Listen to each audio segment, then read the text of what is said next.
허리야담을 찾아주셔서 감사합니다. 항상 건강하시고 좋은 일만 가득하시길 기원할게요. 지금 구독하시고 바로 오늘 야담 들어보시죠. 햇살이 따갑게 내리쬐는 어느 여름날, 나간골의 황참판댁 대문 앞은 잔칫집 특유의 들뜬 분위기로 소란스러웠습니다. 황참판의 환갑을 축하하기 위해 인근에 내로라 하는 양반들과 아첨꾼들이 보낸 화려한 선물들이 산처럼 쌓여가고 있었지요. 담장 너머에서는 기름 냄새와 고기 익는 냄새가 진동하며 굶주린 이들의 애를 태우고 있었습니다. 바로 그 담벼락 밑 뜨거운 흙바닥 위에 한 처녀가 그림자처럼 웅크리고 있었습니다. 얼굴은 떼국으로 얼룩져 있었고 이리저리 해진 누더기 옷은 그녀의 본래 모습을 가늠하기 어렵게 만들었지요. 그녀의 이름은 월하. 며칠을 굶었는지 그녀의 눈은 퀭했고 입술은 바싹 말라 있었습니다. 그녀는 담장 너머에서 흘러나오는 음식 냄새에 저도 모르게 마른 침을 삼켰습니다. 잠시 후 잔칫집의 뒷문이 열리고 하인 하나가 음식물 쓰레기가 담긴 구유를 들고 나왔습니다. 월하는 마지막 남은 용기를 쥐어짰습니다. 그녀는 비틀거리며 일어나 하인 앞에 다가가 떨리는 목소리로 애원했습니다. 부디 자비를 베푸시어 먹다 남은 음식이라도 조금만 나누어 주십시오. 사흘을 굶었습니다. 하지만 하인은 벌레 보듯 그녀를 쳐다보며 코웃음을 쳤습니다. 어디서 굴러먹던 거지가 감히 대감마님 잔칫날에 재수를 없게 해 썩어지지 못할까. 그는 월하를 거칠게 밀쳐냈습니다. 월하는 힘없이 흙바닥에 나뒹굴었고 그 소란을 듣고 나온 집사 역시 저런 것들은 흠씬 두들겨 패서 쫓아내야 버르장머리를 고친다 며 고함을 질렀지요. 순식간에 장정 몇이 몰려나와 월하를 둘러쌌습니다. 그들은 월하를 멍석에 둘둘 말아 발길질과 몽둥이질을 해대기 시작했습니다. 에윽! 월하는 비명 한번 제대로 지르지 못하고 속수무책으로 매질을 견뎌내야 했습니다. 잔인한 폭력 앞에 그녀의 희미한 의식이 점차 멀어져 가고 있었습니다. 바로 그때였습니다. 그만두시오. 그만두란 말이오. 어수룩하고 둔탁한 목소리 하나가 그들의 폭력을 가로막았습니다. 고개를 돌려보니 그곳에는 마을에서 가장 가난하고 어수룩하기로 소문난 노총각 석보가 서 있었습니다. 그는 마을의 온갖 굳은 일을 도맡아 했지만 늘 사람들에게 무시당하고 놀림받는 처지였지요. 석보는 두려움에 떨면서도 멍석에 말린 월하의 앞을 자신의 몸으로 막아섰습니다.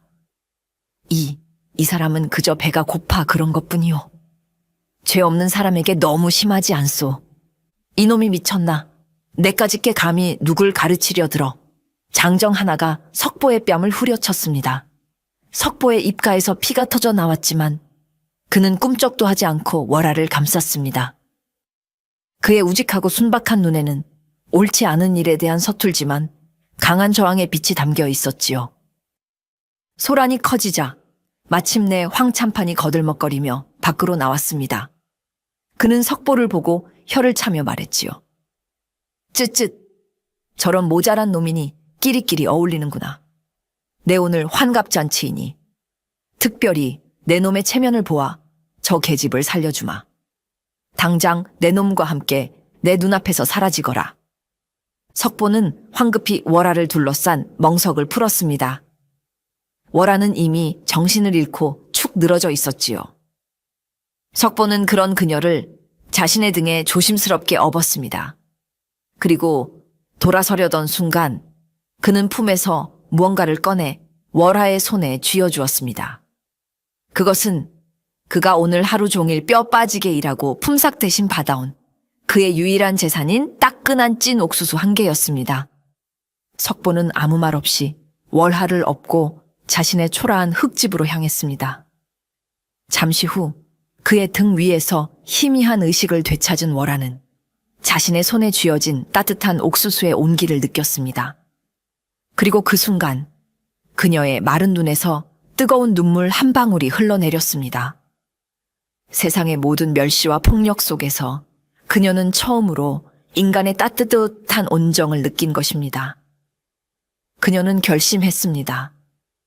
이 우직하고 선한 사내의 곁에 자신의 남은 생을 걸어보기로. 석보의 초라한 흙집은 말이 집이지 금방이라도 쓰러질 듯한 움막에 가까웠습니다. 방 안에는 곰팡내와 약초 냄새가 뒤섞여 있었고 한쪽 구석에는 석보의 늙은 노모가 기침을 콜록이며 누워 있었지요. 월하는 그런 곳에서 며칠간 머물며 몸을 추슬렀습니다. 그녀는 더 이상 거지가 아니었습니다. 그녀는 석보 모자에게 자신이 받은 은혜를 갚기 위해 부지런히 몸을 움직였습니다. 그녀는 석보의 낡은 옷을 꼼꼼히 꿰매 주었고 집 안구석구석을 깨끗이 청소했습니다. 그리고 가장 정성을 쏟은 것은 바로 자리에 누워있는 석보의 노모를 간호하는 일이었습니다. 월하는 본래 몰락한 양반가의 규수였기에 의술에 대한 약간의 지식이 있었습니다. 그녀는 뒷산에 올라 노모의 기침에 좋은 도라지와 맹문동을 캐왔고 그것을 정성껏 달여 하루 3번씩 노모에게 드렸습니다. 처음에는 낯선 처녀를 경계하던 노모도 월하의 지극정성에 점차 마음의 문을 열기 시작했지요. 석보는 그런 월하의 모습을 묵묵히 지켜보았습니다. 그의 눈에 월하는 더 이상 남루한 거지가 아니었습니다. 그녀는 지혜롭고 따뜻하고 아름다운 여인이었습니다. 그는 난생 처음으로 누군가를 마음에 품는다는 것이 어떤 감정인지 깨닫게 되었습니다. 그는 며칠을 끙끙 앓다가 마침내 용기를 내어 월에게 자신의 마음을 고백했습니다. 월하 낭자, 나처럼 못나고 가진 것 없는 놈이 감히 낭자를 마음에 품어도 되겠소. 그의 고백은 투박하고 서툴렀지만 그 안에는 진심이 담겨 있었습니다. 월하는 수줍게 미소 지으며 고개를 끄덕였습니다. 그녀 역시 석보의 우직하고 선한 마음에 이미 깊이 의지하고 있었기 때문입니다. 두 사람의 혼인 소식은 금세 온 마을에 퍼졌습니다. 그리고 사람들은 어김없이 그들을 조롱하고 비웃었지요. 거지 노총각이 장가간다더니 딱 제 짝을 만났군. 거지끼리 살면 뭐가 나오나. 깡통이 나오지. 특히 황참파는 두 사람의 혼인을 가장 큰 구경거리로 삼았습니다. 그는 혼례식 날 일부러 마을 사람들을 모두 불러 모아 잔치를 열었습니다. 물론 그 잔치는 두 사람을 축복하기 위한 것이 아니라 그들을 조롱하고 웃음거리로 만들기 위한 것이었지요. 월하와 석보의 혼례는 초라하기 짝이 없었습니다. 신랑 신부가 입을 옷도 없어 월선이 밤새 기워 만든 가장 깨끗한 무명옷을 입었을 뿐이었습니다. 차려진 음식이라고는 마을 사람들이 던져주듯 가져온 멀건 나물 몇 가지가 전부였지요. 황참파는 대청마루에 앉아 그런 두 사람의 모습을 보며 껄껄 웃었습니다. 과연 천생연분이로구나. 거지 노총각에게 딱 어울리는 거지 며느리가 아닌가. 하하하. 그의 웃음소리를 따라 마을 사람들 역시 손뼉을 치며 두 사람을 비웃었습니다. 하지만 월하는 조금도 부끄러워하지 않았습니다. 그녀는 허리를 꼿꼿이 세우고 조롱하는 사람들을 당당하게 마주 보았습니다. 그리고는 자신의 곁에 서서 어쩔 줄 몰라 하는 석보의 손을 따뜻하게 잡아주었지요. 그녀의 눈빛은 말하고 있었습니다. 괜찮아요. 우리가 함께라면 그 어떤 시련도 이겨낼 수 있어요. 월하와 석보의 소박한 행복은 그리 오래가지 못했습니다. 그들의 결합을 눈엣 가시처럼 여기던 황참판이 본격적으로 그들을 괴롭히기 시작했기 때문입니다. 그는 두 사람이 행복하게 사는 꼴을 도저히 눈뜨고 볼 수가 없었지요. 어느 날 황참판은 자신의 집사를 석보의 집으로 보냈습니다. 집사는 콧대를 세우고 거들먹거리며 낡은 장부 하나를 석보의 얼굴 앞에 내밀었습니다. 내 아비가 살아생전 쌀 5가마니를 빌려간 빚이 있더구나. 10년이 넘도록 갚지 않았으니 이제 그 빚을 네가 갚아야겠다. 말도 안 되는 소리였습니다. 석보의 아버지는 10년 전에 돌아가셨고 그가 그런 큰 빚을 졌다는 이야기는 들어본 적도 없었습니다. 장부에 찍힌 손도장 역시 조잡하게 위조된 것이 분명했지요. 하지만 힘없는 석보가 그것을 증명할 방법은 없었습니다. 그것은 너무나 억울한 일이오. 저는 그런 빚에 대해 아는 바가 없소. 석보가 항변했지만 집사는 코웃음을 쳤습니다. 억울하면 관아에 가서 따지든지 하거라. 허나 이 고을 원님이 누구 덕에 그 자리에 앉아 있는지 내 놈도 잘 알고 있겠지. 그것은 명백한 협박이었습니다. 황참판은 이미 고을 원님과 결탁하여 이 마을의 왕처럼 군림하고 있었습니다. 관아에 가봤자 문전박대를 당하거나 곤장만 맞고 쫓겨날 것이 뻔했지요. 집사는 마지막 통첩을 날렸습니다. 묵은 이자까지 쳐서 쌀 5 가마니를 갚지 못하면 내 놈이 살고 있는 이 집과 그 손바닥만 한 밭되기마저 차압할 것이다. 그리 되면 너는 내 어미와 그 거지 계집을 데리고 길바닥에 나앉게 될 줄 알거라. 집사가 돌아간 후 석보는 그 자리에 주저앉아 땅을 치며 절망했습니다. 쌀 5 가마니. 그것은 그가 평생을 일해도 만져보기 힘든 그야말로 하늘과 같은 돈이었습니다. 갓 결혼하여 이제 막 행복한 삶을 꿈꾸던 그에게 이것은 사형선고나 다름없었지요. 월하, 미안하오. 나 같은 놈을 만나 당신까지 고생하게 되었구려. 석보는 아내의 얼굴을 참아 마주보지 못하고 고개를 떨구었습니다. 그의 어깨는 무거운 절망감에 축 처져 있었습니다. 이제 그들에게 남은 것은 꼼짝없이 길거리로 쫓겨날 운명뿐인 것처럼 보였습니다. 시련은 너무나도 빠르고 가혹하게 그들의 행복을 짓밟기 시작했습니다. 석보가 절망에 빠져 한숨만 내쉬고 있을 때 월하는 달랐습니다. 그녀의 눈은 눈물 대신 차가운 분노와 함께 무언가를 해결하려는 총기로 빛나고 있었지요. 그녀는 주저앉아 운명을 탓하는 대신 이 위기를 극복할 방법을 찾기 위해 머리를 굴리기 시작했습니다. 월하는 몰락하기 전 양반과 규수로서 아버지에게 어깨너머로 많은 것을 배웠습니다. 그녀의 아버지는 벼슬길의 뜻이 없는 대신 농사와 의학, 그리고 상업에 대한 해박한 지식을 가진 실학자였습니다. 월하는 아버지와 함께 서책을 읽으며 겉으로 보이는 것 너머의 가치를 읽어내는 법을 배웠지요. 그녀는 석보에게 물었습니다. 서방님, 황참판이 소유한 땅 중에 아무도 거들떠보지 않는 쓸모없는 땅이 있습니까? 예를 들면 자갈이 너무 많아 농사를 지을 수 없는 곳이나 물가에 있어 해마다 물에 잠기는 그런 땅 말입니다.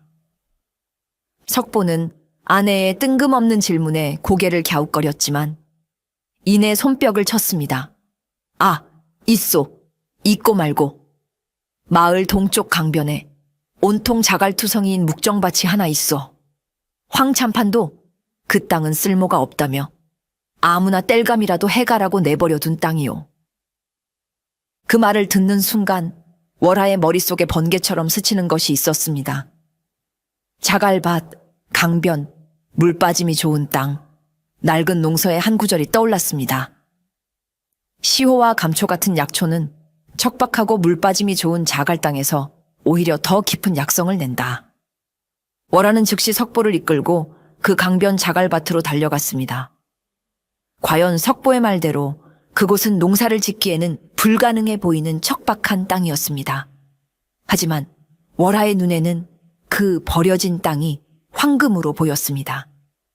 그녀는 땅의 흙을 한 줌 쥐어 냄새를 맡아보고 주변에 자라는 잡초들의 종류를 살펴보며 확신을 굳혔습니다. 이곳이야말로 귀한 약초를 재배할 수 있는 하늘이 내린 땅이었습니다.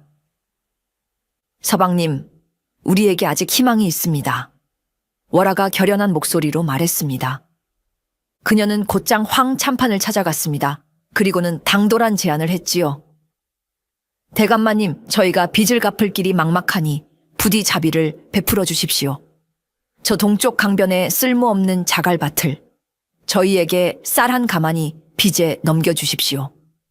그러면 저희는 이 마을을 떠나 그곳에서 조용히 살겠습니다. 황참판은 월하의 제안에 콧방귀를 뀌었습니다. 어차피 버려둔 땅, 쌀 한 가만이라도 받고 처분하는 것이 이득이라 생각했지요. 게다가 저 눈엣가시 같은 것들을 마을에서 쫓아낼 수도 있으니 그야말로 일석이조였습니다. 그는 흔쾌히 월하의 제안을 받아들였습니다. 월하는 그렇게 모두가 쓸모없다고 여기는 버려진 땅을 손에 넣었습니다. 그녀의 숨겨진 재능, 사물의 본질을 꿰뚫어 보는 해안이 절망의 벼랑 끝에서 첫 번째 방역의 실마리를 찾아낸 것입니다. 황참판에게서 자갈밭의 땅 문서를 받아온 날 밤, 월하와 석보는 작은 등잔불 아래 마주 앉았습니다. 석보는 여전히 불안한 기색이 역력했지요. 월하, 정말 이 돌밭에서 무언가를 할 수 있겠소? 괜히 쌀 한 가만히 빚만 더 늘린 것은 아니오. 월하는 그런 석보를 안심시키며 자신의 계획을 차근차근 설명해 주었습니다. 자갈밭이 특정 약초를 재배하기에 최적의 장소라는 것, 그리고 그 약초가 성공적으로 자라기만 한다면 쌀 5가마니는 물론 그보다 훨씬 더 큰 돈을 벌 수 있을 것이라고 말입니다. 그녀의 확신에 찬 목소리에 석보의 얼굴에도 조금씩 희망의 빛이 감돌기 시작했습니다. 두 사람의 대화를 방 한쪽 구석에 누워있던 석보의 노모가 조용히 듣고 있었습니다.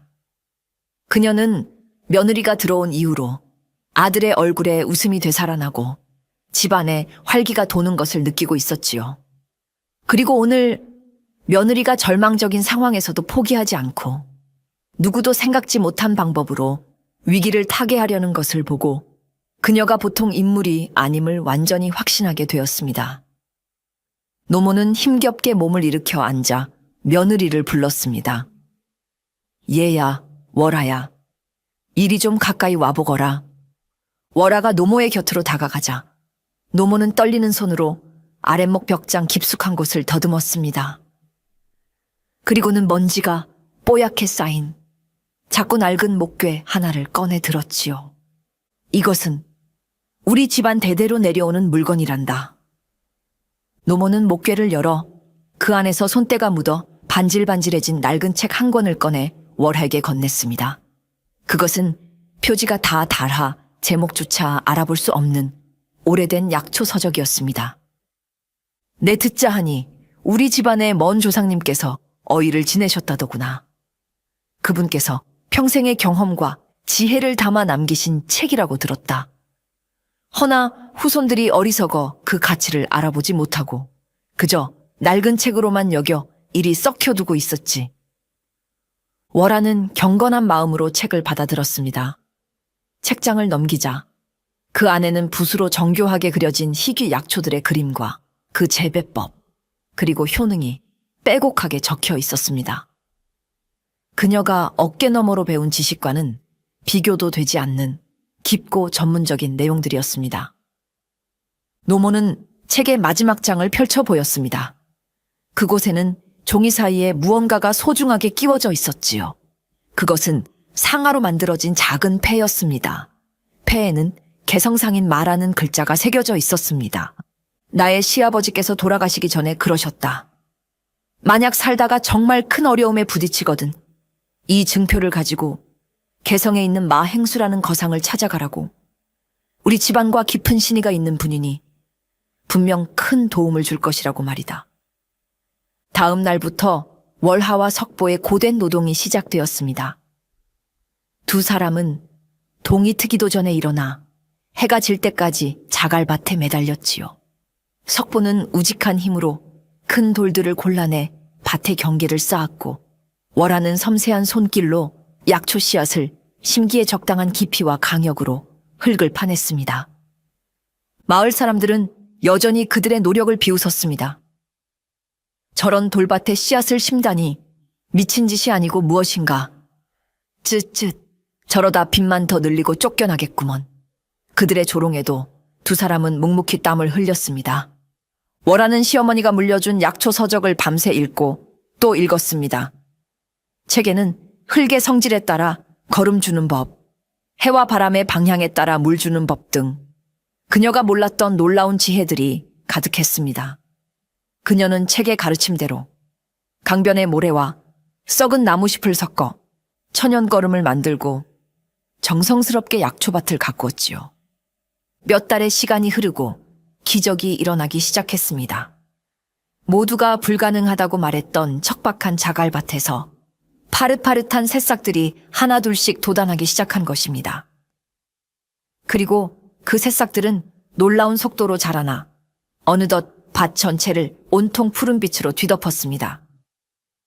월하가 심은 시호와 감초는 자갈과 모래에 좋은 기운을 듬뿍 받아 그 어떤 기름진 땅에서 자란 것보다도 더 튼튼하고 실하게 자라났습니다. 황참판은 의기양양하게 집사를 보내 빚을 독촉했습니다. 그는 석보네가 당연히 빚을 갚지 못할 것이라 확신하고 그들의 집과 땅을 빼앗을 준비를 하고 있었지요. 하지만 집사가 마주한 것은 눈물을 흘리는 석보 부부가 아니라 당당한 표정의 월하였습니다. 월하는 집사 앞에 잘 말려 정성스럽게 묶은 최상급 약초 꾸러미들을 산더미처럼 내놓았습니다. 이것을 장에 내다 팔면 쌀 6가마니는 물론이고 10가마니 값은 좋게 나올 것이요. 대감마님께는 빚의 원금만 갚을 터이니 그리하시오. 집사는 자신의 눈을 의심했습니다. 그 쓸모없던 돌밭에서 이토록 귀한 약초가 이렇게나 많이 자랐다니. 그는 믿을 수 없다는 표정으로 약초를 들고 황참판에게 달려갔습니다. 보고를 받은 황참판 역시 놀라움과 함께 알 수 없는 분노에 휩싸였습니다. 괘씸한 것. 감히 내 땅에서 저런 것을 키워내. 그는 자신이 헐값에 넘긴 땅이 황금알을 낳는 거위였다는 사실에 배가 아파 견딜 수가 없었습니다. 월하는 약초를 판 돈으로 황참판의 빚을 깨끗하게 갚았습니다. 그리고 남은 돈으로 처음으로 석보와 시어머니에게 새 옷을 해 입히고 쌀밥에 고깃국을 올린 따뜻한 저녁상을 차렸지요. 그날 밤 석보네 초가집에서는 아주 오랜만에 새 식구의 행복한 웃음소리가 울려 퍼졌습니다. 거지 며느리의 첫 번째 사업은 그렇게 통쾌한 성공으로 막을 내렸습니다. 자갈밭에서의 성공으로 급한 불은 껐지만 월하는 여기서 만족하지 않았습니다. 황참판이 언제 또 다른 구실을 만들어 자신들을 괴롭힐지 몰랐고 무엇보다 이 작은 마을의 장터에서 약초를 파는 것만으로는 큰 돈을 벌 수 없다는 것을 잘 알고 있었지요. 그녀는 더 큰 무대로 나아가야 한다고 생각했습니다. 바로 시어머니가 알려준 개성상인 마행수를 찾아가는 것이었습니다. 월하는 가장 품질이 좋은 약초 견본과 시어머니가 주신 상하 증표를 품에 안고 석보와 함께 며칠 밤낮을 걸어 마침내 개성에 도착했습니다. 소문대로 마행수의 객주는 개성에서도 가장 크고 웅장했습니다.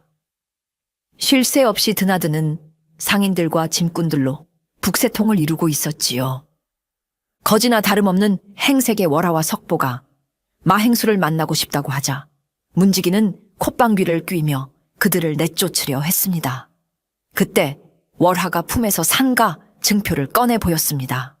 이것을 행수 어른께 보여드리면 만나주시지 않을 수 없을 것이요.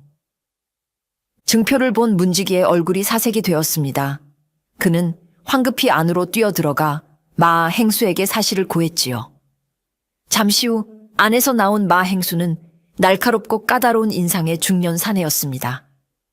그는 월하의 행색을 위아래로 훑어보며 의심스러운 눈초리로 물었습니다.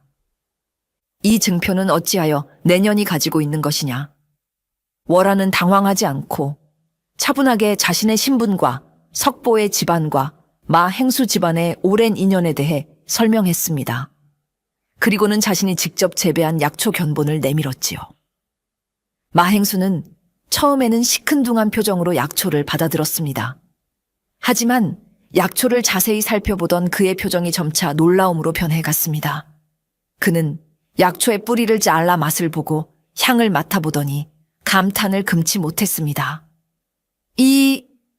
이럴 수가! 이토록 뿌리가 깊고 향이 진한 시오는 평생 처음 보는구나.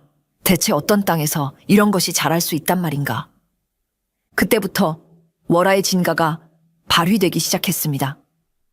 그녀는 자신이 약초를 재배한 자갈밭의 특성과 약초 서적에서 배운 특별한 재배법에 대해 막힘없이 설명했습니다.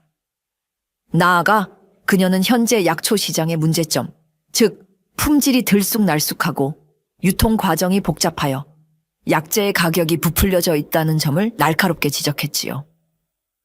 행수 어른, 제가 만약 매년 이와 같은 최상급의 약초를 안정적으로 공급할 수 있다면 행수 어른께서는 시장의 판도를 바꾸실 수 있을 것입니다. 중간 상인들을 거치지 않고 최상의 약재를 합리적인 가격에 독점하여 모든 약재상의 으뜸이 되실 수 있다는 말입니다. 마행수는 입을 다물지 못했습니다. 눈앞의 거지 처녀는 그저 운 좋게 좋은 약초를 발견한 시골 안악이 아니었습니다. 그녀는 시장의 흐름을 꿰뚫어 보고 자신의 가치를 정확히 알리며 상대방의 마음을 움직일 줄 아는 타고난 상재를 지닌 인물이었습니다. 마행수는 그 자리에서 무릎을 탁 쳤습니다. 좋다. 내가 너를 믿어보겠다. 그는 월하와 그녀가 앞으로 재배할 모든 약초를 시중 최고가로 사들이겠다는 독점 계약을 맺었습니다. 그리고는 아무도 믿지 못할 파격적인 제안을 했지요. 너의 그릇을 보니 더 큰 일을 할 사람이다. 여기 앞으로의 사업에 미천으로 쓰거라. 그는 막대한 양의 계약금을 그 자리에서 선지급했습니다. 기회는 이렇듯 철저하게 준비된 자에게 찾아오는 법이었습니다. 마행수에게서 받은 막대한 계약금은 월하의 삶을 송두리째 바꿔놓았습니다. 그녀는 이제 더 이상 하루 벌어 하루 먹고 사는 가난한 안악이 아니었지요. 그녀의 손에는 황참판이 평생을 긁어모은 재산에 버금가는 큰 돈이 쥐어져 있었습니다. 석보는 자신의 눈앞에 놓인 돈다발을 보고도 그것이 현실인지 꿈인지 분간하지 못할 정도였지요. 하지만 월하는 갑작스러운 부에 취해 흥청망청 돈을 쓰지 않았습니다. 그녀의 목표는 분명했으니까요. 그녀는 먼저 자신처럼 황참판의 횡포에 시달리는 가난한 마을 사람들을 돕기로 했습니다. 그녀는 마을을 돌아다니며 황참판에게 빚을 져 곧 땅을 빼앗길 위기에 처한 소작인들을 찾아갔습니다.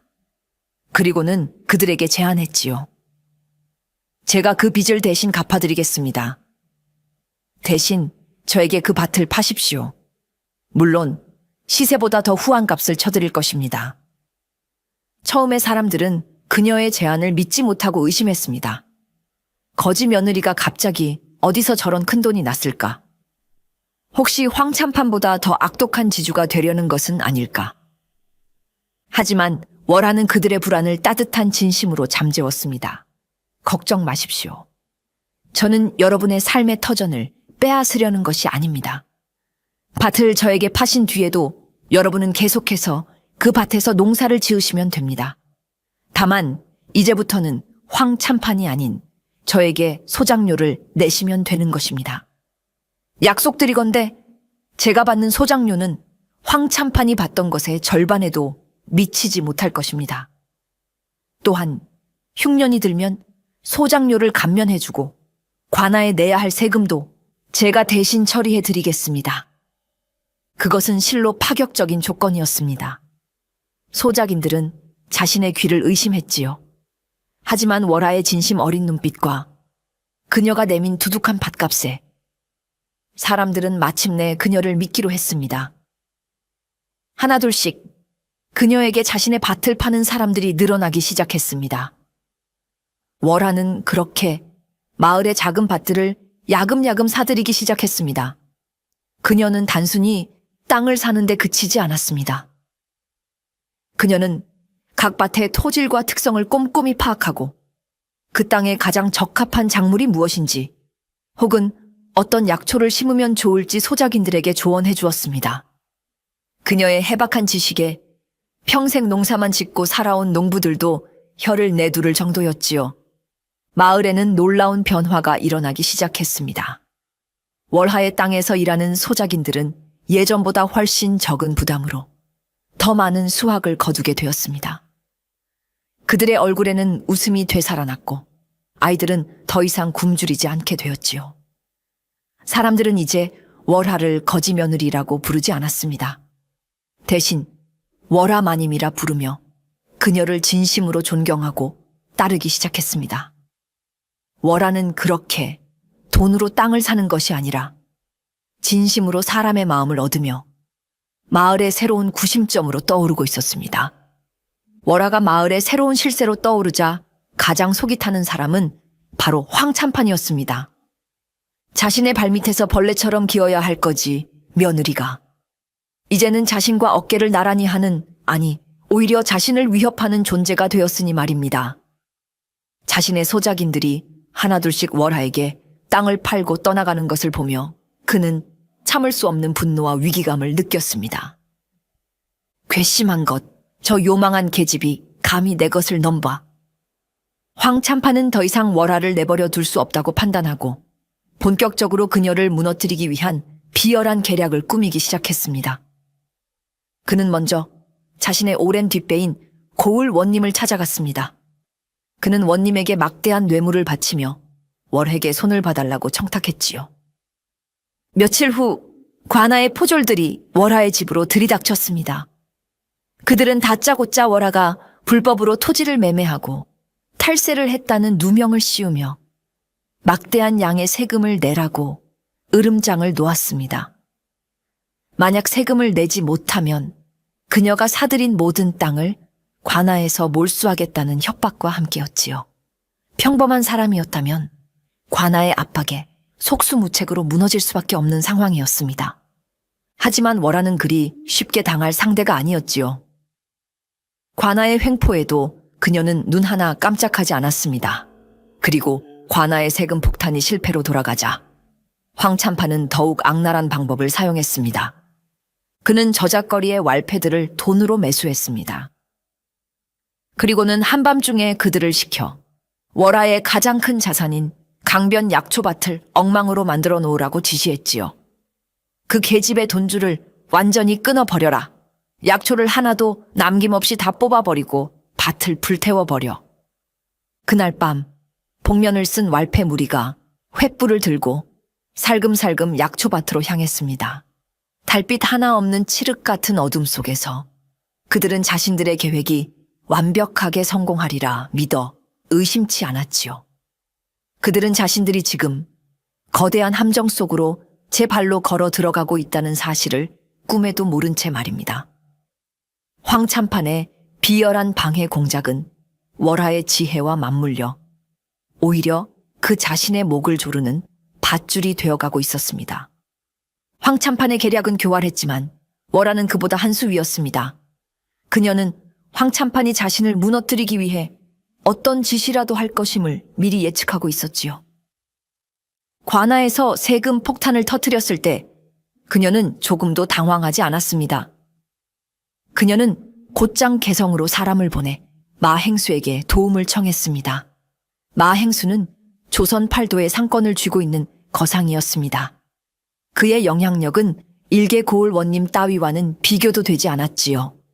마행수는 월하의 서신을 받자마자 자신의 인맥을 총동원했습니다. 그는 감사원에 조용히 말을 전했고 며칠 뒤 조정에서 파견된 암행 감찰관이 고을에 들이닥쳤습니다. 감찰관은 황참판과 원님 사이의 부정한 거래를 낱낱이 파헤쳤고 원님은 결국 파직당하고 말았습니다.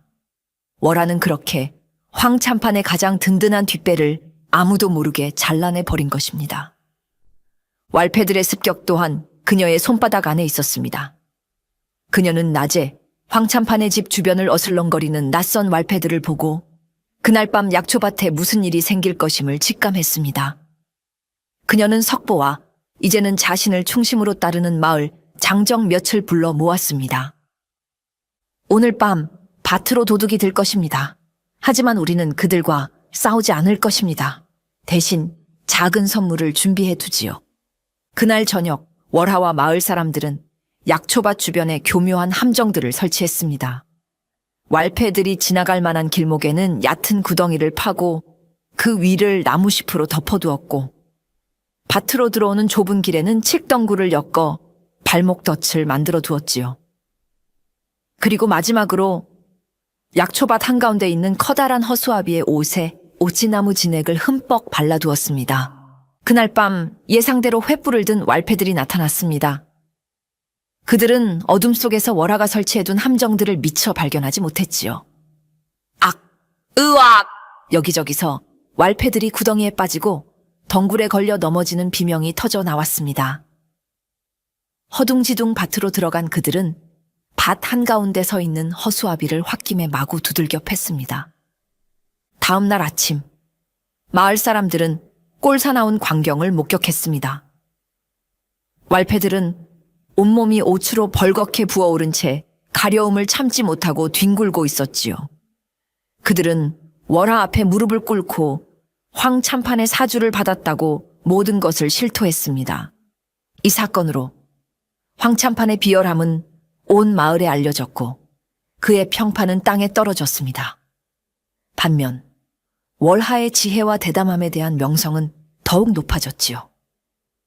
그녀는 위기를 단순히 막아내는 것을 넘어 그것을 자신의 명성을 높이고 상대를 고립시키는 기회로 만들어버린 것입니다. 황참판은 자신의 꾀에 자신이 넘어가 더욱 깊은 수렁으로 빠져들고 있었습니다. 황참판과의 싸움에서 연이어 승리했지만 월하는 결코 자만하지 않았습니다. 그녀는 진정한 승리는 상대를 완전히 굴복시켰을 때 찾아온다는 것을 알고 있었지요. 그녀는 황참판에게 결정타를 날릴 기회를 조용히 기다렸습니다. 그리고 그 기회는 자연의 거대한 흐름 속에서 찾아왔습니다. 그해 여름, 유난히 비가 내리지 않았습니다. 논바닥은 거북등처럼 쩍쩍 갈라졌고 농부들의 얼굴에는 시름이 깊어졌지요. 월하는 매일같이 산에 올라 자연의 변화를 세심하게 관찰했습니다. 그녀는 시어머니가 물려준 낡은 서적에서 가뭄의 징조에 대한 구절을 읽은 적이 있었습니다. 산의 개미들이 떼를 지어 높은 곳으로 이동하고 제비가 낮게 날며 저녁 노을이 유난히 붉게 물들면 큰 가뭄이 들 징조이니라. 놀랍게도 책에 적힌 모든 징조들이 눈앞에서 현실로 나타나고 있었습니다. 월하는 올해 수십 년 만에 찾아오는 끔찍한 대가뭄이 닥칠 것임을 예측했습니다. 그리고 이것이야말로 황참판을 무너뜨릴 절호의 기회라고 판단했지요. 그녀는 즉시 마행수에게 사람을 보내 자신의 예측을 알리고 막대한 양의 자금을 빌렸습니다. 마행수는 처음에는 반신반의했지만 지난 몇 년간 월하가 보여준 비범한 통찰력을 믿고 그녀의 요청대로 거금을 빌려주었습니다. 월하는 그 돈으로 기이한 행동을 시작했습니다. 그녀는 가뭄으로 말라 비틀어져 가는 논들을 찾아다니며 그것들을 헐값에 사들이기 시작한 것입니다. 소작인들은 어차피 망한 농사, 푼돈이라도 받고 논을 파는 것이 이득이라 생각하며 그녀에게 땅을 팔았습니다. 황참판 역시 자신의 논들이 말라붙자 골머리를 앓고 있었습니다. 그러던 중 월하가 흉년든 논들을 사들인다는 소문을 듣고는 쾌재를 불렀지요. 저 미련한 계집이 드디어 실수를 하는구나. 망한 논을 사들이다니 제 발로 무덤을 파는 짓이다. 그는 자신의 쓸모없는 논들까지 월에게 비싼 값에 떠넘기며 그녀가 곧 망하게 될 것이라고 비웃었습니다. 마을 사람들도 모두 월하의 행동을 이해하지 못하고 수군거렸습니다.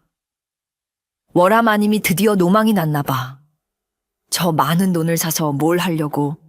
하지만 월하는 사람들의 비웃음에도 아랑곳하지 않았습니다. 그녀의 머릿속에는 이미 모든 계획이 그려져 있었지요. 그녀는 지금 모두가 버리는 돌멩이 속에서 누구도 보지 못하는 옥을 보고 있었습니다. 정보의 가치를 아는 자만이 미래를 예측할 수 있고 미래를 예측하는 자만이 전쟁에서 승리할 수 있는 법이었습니다. 모두가 월하의 행동을 비웃었지만 그녀에게는 자신만의 확고한 계획이 있었습니다. 그녀는 자신이 사들인 논들을 그냥 내버려 두지 않았습니다. 대신 그녀는 매일같이 석보와 함께 산으로 향했습니다. 그녀가 찾고 있는 것은 바로 물이었습니다. 그녀가 읽었던 낡은 서적에는 약초 재배법뿐만 아니라 땅의 흐름, 즉 수맥을 읽는 법에 대한 내용도 담겨 있었습니다. 땅 위로 흐르는 강물은 가뭄에 마를 수 있으나 땅속 깊이 흐르는 물줄기는 결코 마르는 법이 없다. 버드나무가 유난히 무성한 곳, 땅의 기운이 서늘한 골짜기 아래에는 반드시 숨겨진 물줄기가 흐른다.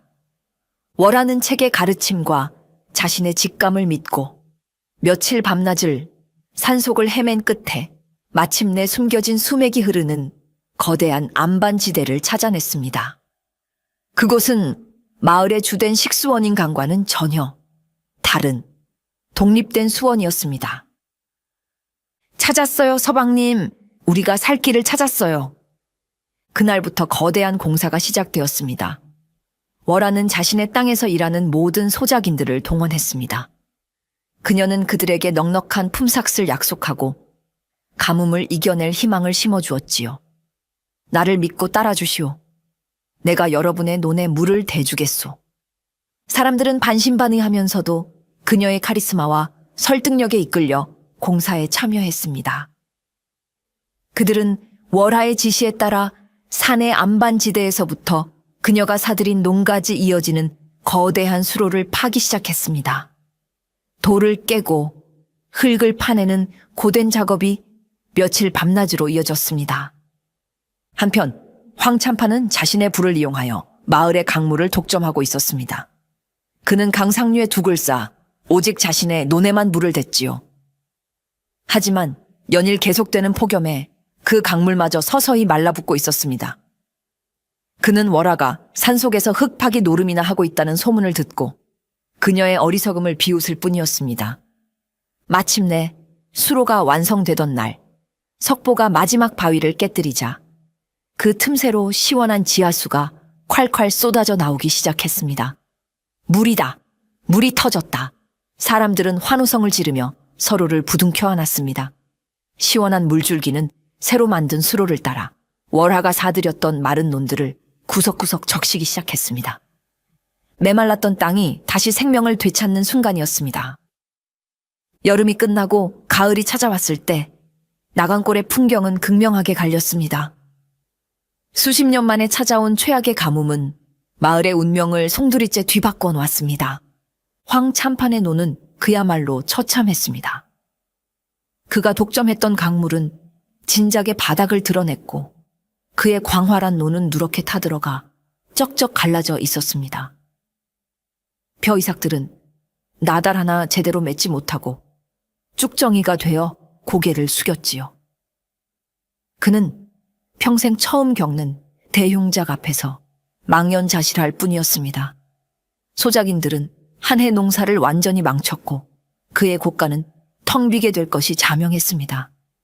반면 월하의 노는 기적과도 같은 풍경을 연출하고 있었습니다. 그녀가 만든 새로운 수로에서 흘러나온 물은 가뭄 내내 마르지 않고 그녀의 모든 논을 풍요롭게 적셔주었습니다. 덕분에 그녀의 논에서는 벼들이 황금빛으로 탐스럽게 익어 고개를 들지 못할 정도로 빽빽하게 들어차 있었습니다. 유례없는 대풍년이었습니다. 추수가 시작되자 두 사람의 엇갈린 운명은 더욱 명확해졌습니다. 황참판의 논에서는 곡소리가 울려 퍼졌지만 월하의 논에서는 풍악소리와 함께 즐거운 추수 노래가 울려 퍼졌지요. 월하의 땅에서 일한 소작인들은 한바구음을 지으며 자신들을 구해준 월하의 지혜에 감사와 존경을 보냈습니다.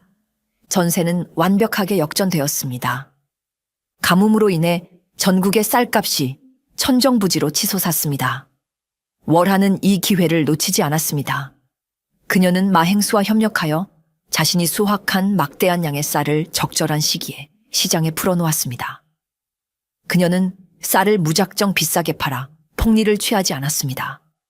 대신 굶주리는 백성들을 위해 관아에 군량미를 기부하고 마을 사람들에게는 저렴한 가격으로 쌀을 나누어 주었지요. 그녀의 이름은 이제 단순한 부자를 넘어 어진 의인으로 칭송받기 시작했습니다. 월하는 쌀을 팔아 얻은 막대한 이익으로 마행수에게 빌렸던 돈을 모두 갚고도 남을 만큼의 부를 축적했습니다. 그녀는 이제 명실상부한 이 고을 최고의 부자가 된 것입니다. 모든 것이 뒤바뀌었습니다. 불과 1년 전 잔칫집에서 쫓겨나던 거지 처녀는 이제 모두가 우러러보는 존재가 되었고 마을의 왕처럼 군림하던 악덕지주는 몰락의 벼랑 끝으로 내몰리게 되었습니다. 대풍년을 맞은 월하의 명성과 부는 날이 갈수록 높아져만 갔습니다. 그녀는 이제 단순한 지주가 아니라 이 지역 경제의 중심축이 되었지요. 그녀의 객주에는 개성과 한양에서 온 상인들이 줄을 이었고 그녀의 말 한마디에 쌀과 약초의 시세가 움직일 정도였습니다. 반면 황참판의 삶은 나락으로 떨어지고 있었습니다. 흉년으로 인해 그는 소장료를 한 톨도 거두지 못했습니다. 당장 관아에 바쳐야 할 세금조차 내지 못하는 처지가 되었지요. 설상가상으로 그동안 그에게 돈을 빌려주고 아첨하던 자들이 이제는 빚을 갚으라며 그의 집 문턱이 닳도록 드나들기 시작했습니다. 그가 평생을 바쳐 쌓아 올린 탐욕의 성이 모래성처럼 허무하게 무너져 내리고 있었습니다. 그는 가산을 정리하기 시작했습니다. 값비싼 비단옷과 가구들을 내다 팔고 애지중지하던 서화와 도자기도 헐값에 넘겨야 했습니다. 하지만 그것만으로는 그의 막대한 빚을 감당할 수 없었지요. 결국 그는 자신의 목숨과도 같았던 땅을 하나씩 팔기 시작했습니다. 그리고 공교롭게도 그 땅을 사들이는 사람은 언제나 단 한 명이었습니다. 바로 월하였습니다. 월하는 황참판이 내놓는 땅들을 시세에 따라 정당한 값을 치르고 차례차례 사들였습니다. 그녀는 결코 그를 조롱하거나 그의 불행을 고소해하지 않았습니다. 그저 묵묵히 계약서에 도장을 찍을 뿐이었지요. 그녀의 그런 담담한 태도가 황참판에게는 더 큰 굴욕과 공포로 다가왔습니다. 내 인연, 내년이 처음부터 이 모든 것을 계획한 것이었더냐. 황참판은 핏발선 눈으로 월하를 노려보며 읊조렸지만 그의 목소리에는 더 이상 예전의 위세가 담겨 있지 않았습니다. 시간이 흐를수록 황참판이 소유했던 땅들은 모두 월하의 이름으로 바뀌어갔습니다. 그가 평생을 바쳐 백성의 고혈을 짜내어 모았던 그 모든 부가 이제는 그가 가장 멸시했던 거지 며느리의 손안으로 고스란히 넘어가고 있었습니다. 역사의 아이러니였지요. 마침내 황참판에게 남은 것은 그가 살고 있는 거대한 기와집 한 채와 아주 작은 땅 조각 하나뿐이었습니다. 그는 텅 빈 집안에 홀로 앉아 창밖으로 보이는 자신의 옛 땅들을 바라보며 통안의 눈물을 흘렸습니다. 그가 그토록 멸시하고 짓밟았던 작은 돌멩이가 결국 자신의 거대한 성을 무너뜨리는 주춧돌이 되었다는 사실을 그는 뒤늦게야 깨닫고 있었습니다. 빚쟁이들의 성화는 날이 갈수록 심해졌습니다. 황참판은 결국 마지막 남은 기와집마저 팔아 빚을 갚아야 할 처지에 몰렸지요. 그는 이제 빈털터리가 되어 길거리에 나앉을 운명이었습니다. 그에게 남은 마지막 재산이라고는 차마 팔 수 없어 남겨두었던 아주 작은 땅 조각 하나뿐이었습니다. 아이러니하게도 그 땅은 바로 10수년 전 그가 석보의 아버지에게서 빚 대신 빼앗았던 손바닥만 한 밭과 그 위에 있던 초가집 터였습니다. 그는 그 땅이 너무나 보잘것없어 다른 사람에게 팔 생각조차 하지 않고 묵혀두고 있었지요. 빚쟁이들에게 모든 것을 빼앗기고 쫓겨나던 날 황참판은 마지막 남은 그 낡은 땅 문서 한 장을 품에 쥔 채 망연자실하게 길을 걸었습니다. 갈 곳도 오라는 곳도 없었습니다. 그가 평생을 믿어왔던 돈과 권력은 이제 신기루처럼 사라져 버렸습니다. 며칠을 굶주리며 거리를 헤매던 그는 마침내 마지막 자존심마저 버리기로 결심했습니다. 그는 품속에 땅 문서를 꺼내 들고 비틀거리는 걸음으로 월하의 집을 향했습니다. 예전에는 자신의 집을 향해 머리를 조아리던 그 길을 이제는 자신이 머리를 조아리기 위해 거꾸로 걷고 있었습니다. 월하의 집 대문 앞에 이르렀을 때 그는 차마 안으로 들어갈 용기가 나지 않았습니다. 그는 대문 앞에서 한참을 서성이다가 결국 땅바닥에 털썩 주저앉아 버렸습니다.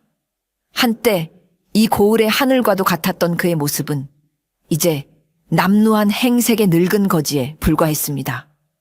그때 문이 열리고 월하가 밖으로 나왔습니다. 그녀는 대문 앞에 주저앉아 있는 황참판을 보고도 조금도 놀라거나 당황하지 않았습니다.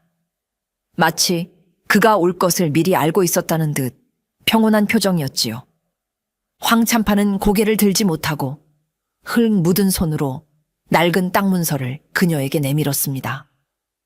그의 목소리는 갈라져 거의 들리지 않을 정도였습니다.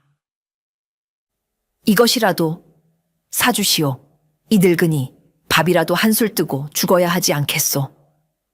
월하는 황참판이 내민 낡은 땅 문서를 들고 그의 초라한 행색을 가만히 내려다 보았습니다.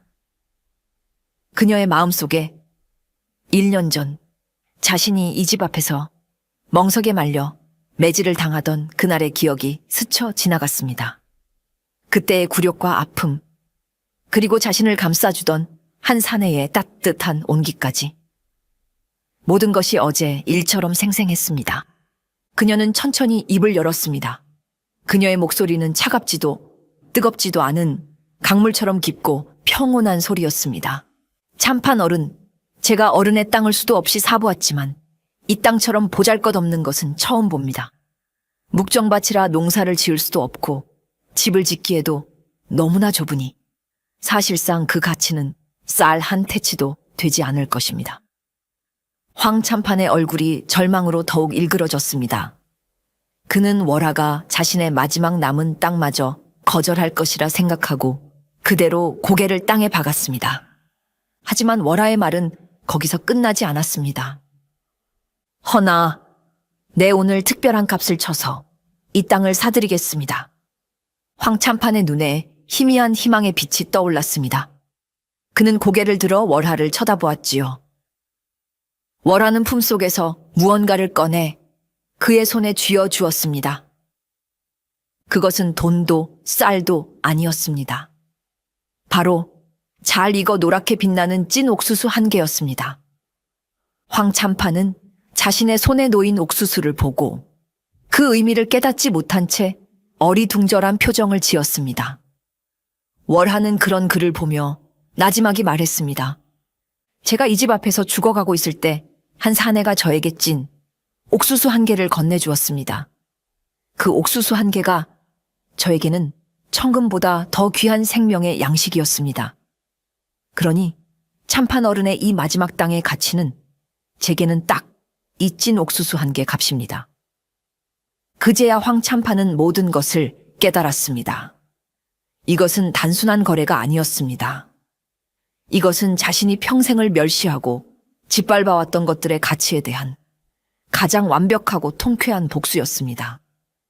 자신이 벌레처럼 여겼던 한 거지 처녀에게 그는 자신의 마지막 남은 자존심마저 옥수수 한 개와 맞바꾸게 된 것입니다. 굴욕과 회한의 눈물이 그의 주름진 뺨을 타고 흘러내렸습니다. 그는 아무 말 없이 찐 옥수수를 쥔 채 비틀거리며 일어섰습니다. 그리고는 말없이 월핵에 깊이 고개를 숙이고 힘없이 돌아서 멀어져 갔습니다. 그의 뒷모습은 한 시대의 탐욕이 저물어가는 쓸쓸한 풍경과도 같았습니다. 월하는 그가 남기고 간 땅 문서를 쥔 채 그가 완전히 사라질 때까지 묵묵히 지켜보고 있었습니다. 황참판이 떠난 후 월하는 마침내 그가 소유했던 나간골의 모든 땅을 사들여 마을에 명실상부한 새로운 주인이 되었습니다. 그녀가 쓴 땅 문서는 방 하나를 가득 채울 정도였지요. 하지만 마을 사람들 중 누구도 그녀를 두려워하거나 경계하지 않았습니다. 오히려 그들은 자신들을 오랫동안 억압해온 악덕지주가 사라지고 월하 같은 어진이가 새로운 주인이 된 것을 진심으로 기뻐하고 환영했습니다. 월하는 가장 먼저 소작 제도를 개혁했습니다. 그녀는 황참판이 받던 과도한 소작료를 절반 이하로 대폭 낮추었습니다. 그리고 해마다 풍년과 흉년에 따라 소작료를 탄력적으로 조정하는 합리적인 제도를 도입했지요. 이제 소작인들은 땀 흘려 일한 만큼 정당한 대가를 얻을 수 있게 되었고 더 이상 빚에 허덕이지 않아도 되었습니다. 그뿐만이 아니었습니다. 월하는 마을의 오랜 수건 사업들을 하나씩 해결해 나갔습니다. 그녀는 사재를 털어 늘 물이 부족했던 마을의 중심에 깊고 큰 공동 우물을 팠습니다. 안악들은 더 이상 물을 깃기 위해 먼 길을 걷지 않아도 되었지요. 또한 아이들이 마음껏 글을 배울 수 있도록 작은 서당을 짓고 훌륭한 훈장님을 모셔왔습니다. 가난 때문에 글을 배우지 못했던 아이들의 낭낭한 책 읽는 소리가 마을의 새로운 희망의 메아리가 되어 울려 퍼졌습니다. 그녀는 병들고 가난한 이들을 위한 구휼기관인 의창을 세워 언제든 굶주린 이들이 곡식을 빌려갈 수 있도록 했습니다. 그녀는 단순히 곡식을 나누어 주는데 그치지 않고 그들에게 물고기 잡는 법, 즉 자립할 수 있는 기술과 기회를 제공하려 애썼습니다. 마을은 하루가 다르게 변해갔습니다. 예전에 가난하고 침체되었던 분위기는 사라지고 그 자리에는 활기와 희망이 넘쳐났지요. 사람들은 이제 서로 돕고 의지하며 더 나은 내일을 위해 열심히 일했습니다. 그 모든 변화의 중심에는 언제나 백성의 입장에서 생각하고 그들의 아픔을 함께 나누는 월하가 있었습니다. 월하가 마을에 존경받는 지도자로 성장하는 동안 그녀의 곁에는 언제나 남편 석보가 든든하게 자리하고 있었습니다. 월하를 만나기 전 그는 그저 마을의 굳은 일을 도맡아 하며 무시당하던 어수룩한 노총각이었습니다. 하지만 월하라는 사람을 만나 사랑하고 함께 시련을 이겨내면서 그는 놀라운 속도로 성장해 갔습니다. 처음에 그는 아내가 자신보다 훨씬 똑똑하고 대담하다는 사실에 기가 죽기도 했습니다. 하지만 그는 아내를 시기하거나 질투하지 않았습니다. 대신 그는 아내의 가장 큰 힘이 되어주기로 결심했지요. 그는 월하가 더 큰 그림을 그리고 계획을 세울 수 있도록 굳은 일과 험한 일은 자신이 모두 도맡아 처리했습니다. 월하가 약초밭을 일굴 때 그는 밤낮으로 밭을 지키며 짐승과 도둑을 막아냈습니다. 월하가 수로 공사를 시작했을 때 그는 누구보다 앞장서서 돌을 깨고 흙을 파내며 사람들을 이끌었습니다. 그는 월하의 계획을 의심하지 않았고 언제나 아내의 결정을 굳게 믿고 지지해 주었지요. 월하는 그런 남편의 우직한 믿음과 사랑 안에서 더욱 자신감 있게 자신의 능력을 펼칠 수 있었습니다. 또한 그녀는 남편이 가진 잠재력을 꿰뚫어보고 그가 성장할 수 있도록 도왔습니다. 그녀는 석보에게 글을 가르쳐 주었고 사람을 대하고 일을 처리하는 법을 어깨너머로 배울 수 있도록 기회를 주었지요. 이제 석보는 더 이상 예전의 어수룩한 석보가 아니었습니다. 그는 월하가 사들인 수많은 땅과 그곳에서 일하는 수십 명의 일꾼들을 관리하는 듬직한 대리인이 되었습니다. 그는 각 땅의 특성을 파악하여 적절한 일꾼을 배치하고 수확량을 계산하여 장부를 정리하는 등 제법 능숙하게 큰 살림을 꾸려나갔습니다. 마을 사람들 역시 이제 그를 무시하지 않았습니다. 오히려 그의 우직함과 성실함, 그리고 따뜻한 마음씨에 그를 진심으로 존경하고 따랐지요. 그는 이제 월하의 남편으로서가 아니라 석보나리라는 자신의 이름으로 사람들에게 신뢰를 얻게 된 것입니다. 그는 아내 앞에서는 여전히 순박하고 다정한 지압이었지만 밖에서는 모두가 의지할 수 있는 듬직하고 지혜로운 가장이었습니다. 돌처럼 우직했던 사내는 월하라는 빛을 만나 마침내 단단하고 빛나는 보석으로 거듭난 것입니다. 월하의 명성은 이제 나간 꼴을 넘어 조선 8대 자자하게 퍼져나갔습니다. 특히 그녀의 사업적 동반자였던 개성상인 마행수는 그녀의 놀라운 성공을 누구보다 가까이서 지켜보며 감탄을 금치 못했지요. 그는 월하가 가진 상제가 이 작은 시골 마을에만 머물기에는 너무나 아까운 그릇이라고 생각했습니다. 어느 날 마행수는 큰 결심을 하고 직접 나간 꼴의 월하를 찾아왔습니다. 예전에 초라했던 흙집은 이제 소박하지만 기품 있는 기와집으로 변해 있었고 그 주변은 풍요와 활기로 가득 차 있었습니다. 마행수는 몰라보게 변한 마을의 모습과 더욱 깊고 당당해진 월하의 모습에 다시 한번 놀랐지요. 두 사람은 대청마루에 마주 앉아 차를 나누었습니다. 한참 동안 마을의 안부를 묻던 마행수는 마침내 본론을 꺼냈습니다.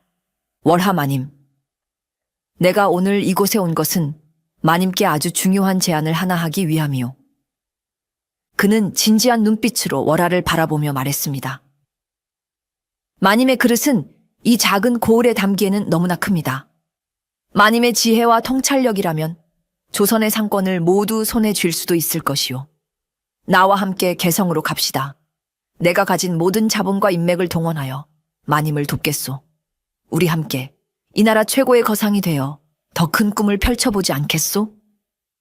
그것은 실로 파격적이고 매력적인 제안이었습니다. 월하의 심장이 잠시 두근거렸습니다.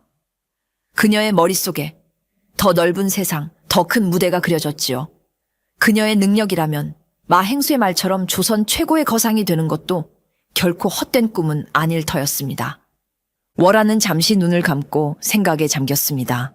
그리고는 부드럽지만 단호한 미소를 지으며 고개를 저었습니다. 행수 어른의 제안은 참으로 과분하고 감사한 말씀입니다. 허나 저는 이곳을 떠날 수 없습니다. 마행수가 의아한 표정으로 묻자 그녀는 창밖으로 보이는 평화로운 마을 풍경을 바라보며 대답했습니다. 제가 처음 이곳에 왔을 때 저는 세상을 잃은 빈털터리였습니다. 저를 받아주고 저에게 다시 살아갈 힘을 준 것은 바로 이 마을과 이곳의 사람들이었습니다.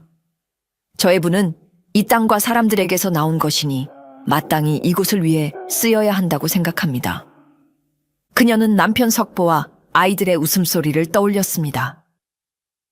그리고 저에게는 돈보다 더 소중한 것들이 이곳에 있습니다. 제게 진정한 부는 더 많은 돈을 버는 것이 아니라 제가 사랑하는 사람들과 함께 이 땅을 더욱 풍요롭게 가꾸며 살아가는 것입니다. 그녀의 대답에 마행수는 잠시 말을 잃었습니다. 그리고는 이내 깊은 감탄과 존경이 담긴 표정으로 크게 웃었습니다. 허허허, 내가 또 한 수 배우고 갑니다. 진정한 상도가 무엇인지 오늘 월하마님께 제대로 배웠소. 그는 월하가 이미 자신을 뛰어넘는 더 큰 상인임을 인정할 수밖에 없었습니다. 마행수가 돌아간 후 월하의 삶은 변함없이 평화롭게 흘러갔습니다. 그녀는 더 큰 세상의 유혹에 흔들리지 않고 자신이 선택한 길을 묵묵히 걸어갔습니다. 그녀의 보살핌 아래 나간 골은 이제 이 나라에서 가장 풍요롭고 살기 좋은 마을로 손꼽히게 되었지요. 어느덧 시간이 흘러 따사로운 가을볕이 내리쬐는 오후였습니다. 월하와 석보는 나란히 옛 황참판의 땅이었던 그 작은 밭을 거닐고 있었습니다.